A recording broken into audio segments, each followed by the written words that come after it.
This is the part no one tells you about being the strong one. You don't get to be tired first.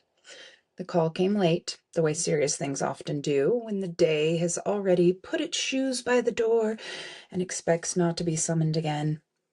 I was tired in the ordinary way of evening, dishes drying, lights dimmed, the body already leaning toward rest. And then her voice arrived, unsteady but precise, carrying the careful cadence of someone who's rehearsed the words alone before saying them aloud.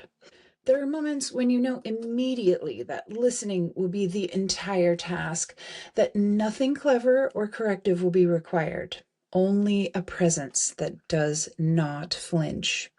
She told me what had happened, what was ending, what papers had been filed, what rooms in her house now felt altered simply by being named. I noticed small things in myself as she spoke, the way my shoulders softened when I stopped searching for the right response, the relief of not needing to assemble a plan. Support, I was learning again, is not an argument against reality. It's the willingness to stand inside it without rearranging the furniture. Hours passed without announcement. Midnight came and went, then 1 o'clock, then later still. We circled familiar terrain, then quieter ground.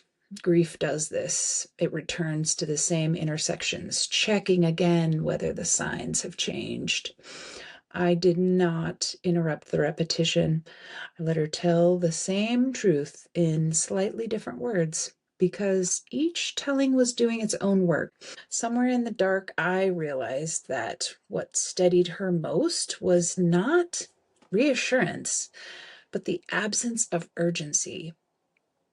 I was not asking her to be okay. I was not asking her to know what came next. When the call ended and the house was still again, I felt the cost of vigil to my own body. Not the sharp exhaustion of effort, but the deep tiredness that comes from staying open without armoring. It would have been easy to resent that, to wish that I had protected myself better. Instead, I understood it as kind of an honesty tax. Care that does not perform or rescue still requires something of the one who offers it.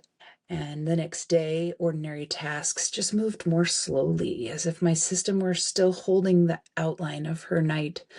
I didn't push it away. Support doesn't end when the conversation does. It lingers, not as responsibility, but as attunement. I could feel the difference between being burdened and being entrusted. One collapses the body, the other strangely deepens it. I didn't fix her life. That will be her journey. I didn't make anything better in the way that the stories like to promise. What I did do was stay, let her grief have a witness.